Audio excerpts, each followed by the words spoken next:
Hello friend, welcome back my YouTube channel Ansari GS classes. आज हम लोग पैडागोजी का दूसरा पॉइंट देखेंगे। उसका नाम है बाल विकास के सिद्धांत। पैडागोजी में बाल विकास के सिद्धांत को हम लोग देखते हैं। चलिए देखते हैं हम लोग। बाल विकास के निम्नलिखित सिद्धांत होते हैं। पहला है निरंतरता का सिद्धांत। आज हम लोग इसको समझते हैं। इसका अर्थ है कि विकास एक निरंतर चलने वाली प्रक्रिया है जो गर्भावस्था से शुरू होती है और मृत्यु तक चलती रहती है। दूसरा पॉइंट है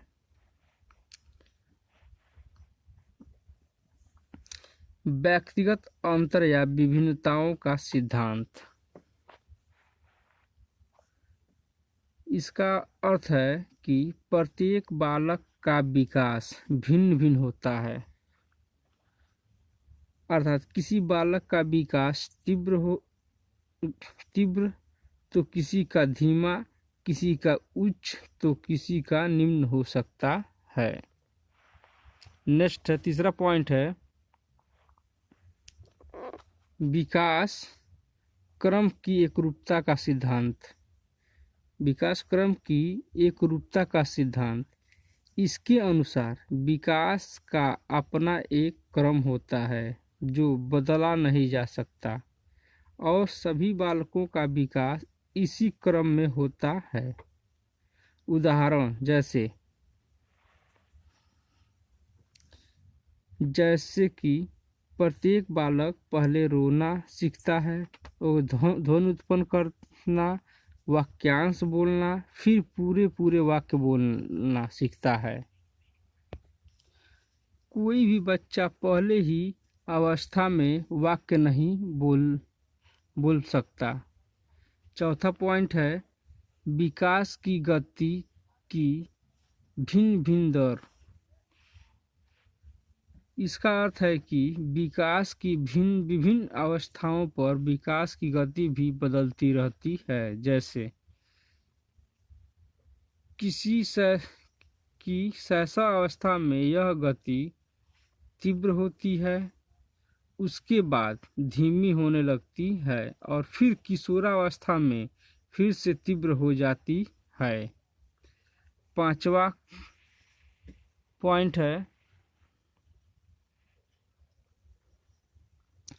विकास सामान्य से विशिष्ट की ओर चलती है। इसका अर्थ है यह है कि बालक शुरू से किसी भी क्रिया की सामान्य रूप को सीखता है, उसके बाद विशिष्ट, जैसे कि बालक शुरू से किसी वस्तु को उठाने के लिए दोनों हाथों का सहारा लेता है और धीरे धीरे वह केवल एक अंगुली तथा अंगूठे की मदद से एक बारीक पेपर को भी उठाना सीख जाता है। छठवां पॉइंट है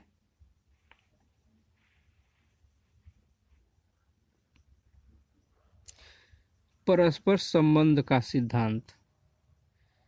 इसके अनुसार सभी प्रकार के विकास जैसे शारीरिक, सामाजिक, संज्ञानात्मक, संवेगात्मक आदि एक दूसरे से संबंधित होते हैं। सातवां पॉइंट है एकीकरण का सिद्धांत। इसके अनुसार बालक पहले संपूर्ण अंक को और फिर अंक के भागों को चलाना सीखता है। उदाहरण, एक बालक पहले पूरे हाथों को, फिर अंगुलियों को और फिर हाथ एवं अंगुलियों को एक साथ चलाना सीखता है। आठवां पॉइंट है विकास की दिशा का सिद्धांत। विकास की दिशा का सिद्धांत।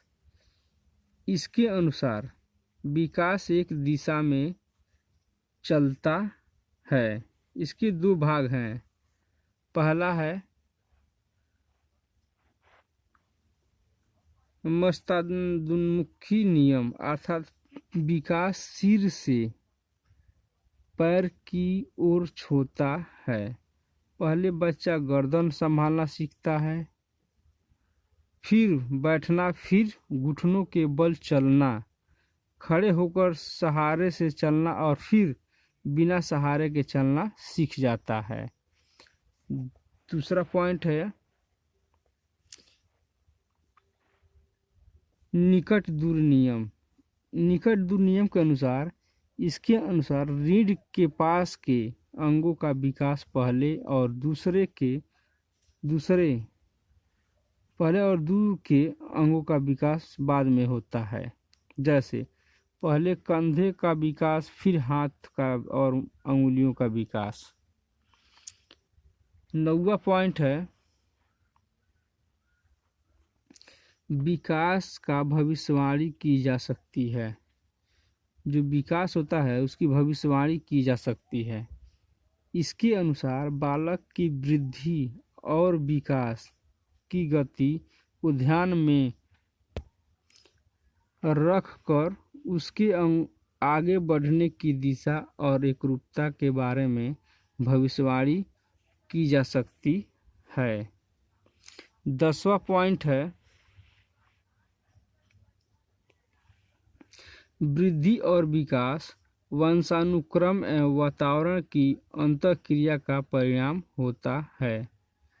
अर्थात बालक का विकास कैसे होगा यह इस बात पर निर्भर करता है कि उसके माता पिता से वंशानुक्रम में कैसे गुण मिले हैं तथा वह कैसे वातावरण में रह रहा है। आइए अब इन सिद्धांतों का शिक्षा में महत्व देखते हैं। जो हम लोग 10 सिद्धांत पढ़े हैं, अब इन सिद्धांतों का शिक्षा पे महत्व क्या होता है आज हम लोग देखते हैं।